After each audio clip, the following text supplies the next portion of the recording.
नमस्कार दोस्तों, आज दिनांक 7 अप्रैल 2025 दिन सोमवार है। बिहार फिर सुर्खियों में है। राहुल गांधी की धमाकेदार एंट्री से सियासत में खलबली, वक्फ बिल पर विपक्ष सरकार आमने सामने और बेगूसराय में तेजाब हमला जैसे दिल दहला देने वाले वारदात से लोग सकते में है। रामनवमी की रौनक हो या राजनीति की गर्मी, हर खबर में है एक नई कहानी। तो चलिए शुरू करते हैं आज की दिन भर की 18 सबसे बड़ी और जरूरी खबरें बिना किसी देरी के। राहुल गांधी की बिहार यात्रा से सियासी बवंडर। कांग्रेस नेता राहुल गांधी ने ऐलान किया है कि वे आज सोमवार को बेगूसराय आ रहे हैं। हेलो, मैं राहुल गांधी बोल रहा हूँ। इस ऑडियो मैसेज के जरिए उन्होंने सीधे जनता से संवाद किया। उनके इस दौरे को बिहार में पार्टी के पुनर्जीवन की कोशिश के तौर पर देखा जा रहा है। कांग्रेस कार्यकर्ताओं में जोश है, लेकिन विपक्ष पहले से हमलावर मूड में है। वक्फ संशोधन बिल को राष्ट्रपति की मंजूरी, अब बना कानून। विवादों में घिरे वक्फ संशोधन बिल को राष्ट्रपति की मंजूरी मिल गई है। अब यह पूरे देश में लागू हो जाएगा। इसके बाद बिहार समेत कई राज्यों में विरोध और तेज हो गया है। सरकार का दावा है कि यह पारदर्शिता के लिए जरूरी है, जबकि अल्पसंख्यक संगठनों ने इसे संविधान विरोधी बताया है। राम काल्पनिक हैं कहने वाले मांझी अब कर रहे राम की पूजा। एक समय श्री राम को कल्पना बताने वाले जीतन राम मांझी अब राम भक्तों की अगुवाई कर रहे हैं। गया में रामनवमी के मौके पर उन्होंने सार्वजनिक रूप से राम की आरती की। इस बदले हुए रुख को राजनीतिक मजबूरी और हिंदू वोट बैंक साधने की कोशिश के रूप में देखा जा रहा है। मुसलमानों ने रामनवमी यात्रा का किया भव्य स्वागत, बना भाईचारे की मिसाल। मुजफ्फरपुर में रामनवमी की शोभा यात्रा के दौरान मुस्लिम समुदाय ने फूल बरसाकर स्वागत किया। उन्होंने पानी, शरबत और फल वितरित कर भाईचारे की अद्भुत मिसाल पेश की। ये पहल पूरे राज्य में चर्चा का विषय बनी हुई है। जमुई में अंधा सांड गिरा 30 फीट गहरे कुएं में। स्थानीय प्रशासन और ग्रामीणों की मदद से 4 घंटे तक चला रेस्क्यू ऑपरेशन। जेसीबी की ली मदद, जिसके बाद सांड को सुरक्षित बाहर निकाला गया। यह घटना पशु प्रेम और मानवता का एक बेहतरीन उदाहरण बन गई। बीजेपी अध्यक्ष दिलीप जायसवाल का राहुल पर हमला, जनता उन्हें नकार चुकी है। पटना में पत्रकारों से बात करते हुए बीजेपी के प्रदेश अध्यक्ष दिलीप जायसवाल ने राहुल गांधी के दौरे को डूबती नया का आखिरी सहारा बताया। उन्होंने कहा कि जनता अब कांग्रेस को विकल्प नहीं मानती और बिहार में एनडीए की पकड़ और मजबूत हो रही है। बेगूसराय में बीजेपी नेता की बेटी पर एसिड अटैक, सनसनी फैल गई। देर रात के अंधेरे में लड़की पर खिड़की से तेजाब फेंककर भाग गए हमलावर। घटना के वक्त वह अपने घर में सो रही थी। परिवार वालों की चीख पुकार सुनकर आसपास के लोग जुटे और उसे तुरंत अस्पताल ले जाया गया। परिजनों का किसी से भी विवाद से इनकार। पुलिस जांच में जुटी है, लेकिन अभी तक कोई गिरफ्तारी नहीं हुई। पीएम मोदी से प्रेरित होकर भागलपुर पुलिस के कुछ जवान गरीब और घायल जानवरों को खाना खिलाने का नेक काम कर रहे हैं। उनका कहना है कि पीएम मोदी के सेवा ही संगठन के भाव से प्रेरित होकर वे यह सेवा कार्य कर रहे हैं। ये पहल सोशल मीडिया पर भी खूब सराही जा रही है।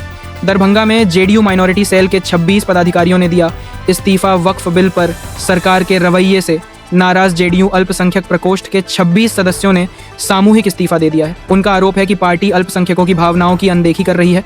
यह इस्तीफा जेडीयू के भीतर खलबली मचा सकता है। बीपीएससी टॉपर ज्योत्सना प्रिया की कहानी, 4 बार फेल हुई फिर भी नहीं मानी हार। पति ने कहा था कुछ बनना है तो अफसर बनो, और उसी प्रेरणा से ज्योत्सना ने बीपीएससी की राह चुनी। पहले 4 बार फेल हुई लेकिन हार नहीं मानी। अब 5वीं बार में सफलता हासिल कर बीपीएससी टॉपर बन गई। उनकी कहानी आज हजारों लड़कियों को प्रेरणा दे रही है। समस्तीपुर में नाबालिग ने प्रेमी पर लगाया अगवा और रेप का आरोप। समस्तीपुर के रोसड़ा थाना क्षेत्र में एक नाबालिग लड़की दिल्ली में शादी की। समस्तीपुर आकर रेप अपहरण का गंभीर आरोप अपने प्रेमी पर लगाए हैं। उसका कहना है कि उसे बहला फुसलाकर अगवा किया गया और शारीरिक शोषण किया गया। पुलिस ने मामला दर्ज कर जांच शुरू कर दी है। भोजपुर में श्वेता ठाकुर उर्फ लेडी सिंघम केस में नया मोड़। उत्तर प्रदेश पुलिस ने भोजपुर की पूर्व तेज तर्रार अधिकारी श्वेता ठाकुर के केस में नया एंगल पेश किया है। अब यह मामला केवल अनुशासनहीनता का नहीं बल्कि बड़े घोटाले से भी जुड़ता नजर आ रहा है। सीबीआई जांच की मांग भी उठने लगी है। श्री राम आगे, भक्तों की फौज पीछे। भोजपुर में रामनवमी की भव्य झांकी। रामनवमी के दिन भोजपुर में आयोजित झांकी में एक और श्री राम की विशाल मूर्ति थी और उसके पीछे हजारों की संख्या में भक्त। हेलीकॉप्टर से पुष्प वर्षा और गगनभेदी जय घोष ने पूरे माहौल को आध्यात्मिक ऊर्जा से भर दिया। मुजफ्फरपुर में शिक्षा पर शानदार संदेश।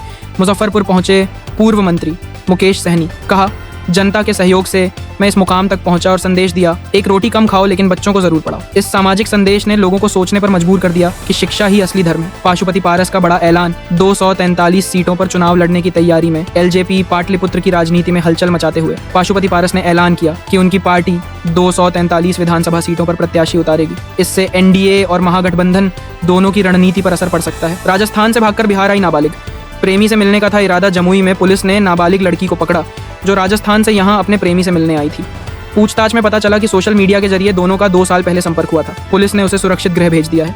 जमुई में पति से डांट खाने पर पत्नी ने कुएं में कूदकर जान देने की कोशिश की। घरेलू विवाद के चलते गुस्से में आकर एक महिला ने अपने गांव के कुएं में छलांग लगा दी। शोर सुनकर गांव वालों ने उसे बचा लिया। महिला की मानसिक स्थिति को देखते हुए अब उसका काउंसलिंग कराया जा रहा है। पटना से दिल्ली के बीच दौड़ेगी अमृत भारत एक्सप्रेस। जून में आएगा रैक। बिहार को मिलने जा रही है एक और शानदार ट्रेन सेवा। अमृत भारत एक्सप्रेस पटना से दिल्ली के बीच चलाई जाएगी, जिसका रैक जून में आएगा। इस ट्रेन की खासियत होगी तेज रफ्तार और आधुनिक सुविधाएं, जिससे आम यात्रियों को सफर में राहत मिलेगी। तो दोस्तों, आज की इन 18 खबरों में से किसने आपको सबसे ज्यादा झकझोरा? क्या राहुल गांधी की यात्रा कांग्रेस को नई हवा दे पाएगी? क्या वक्फ बिल एनडीए की राजनीति को साध पाएगा या बिगाड़ेगा समीकरण? और क्या बीपीएससी टॉपर्स की कहानियां आपको भी प्रेरित करती हैं? नीचे कमेंट में जरूर बताइए।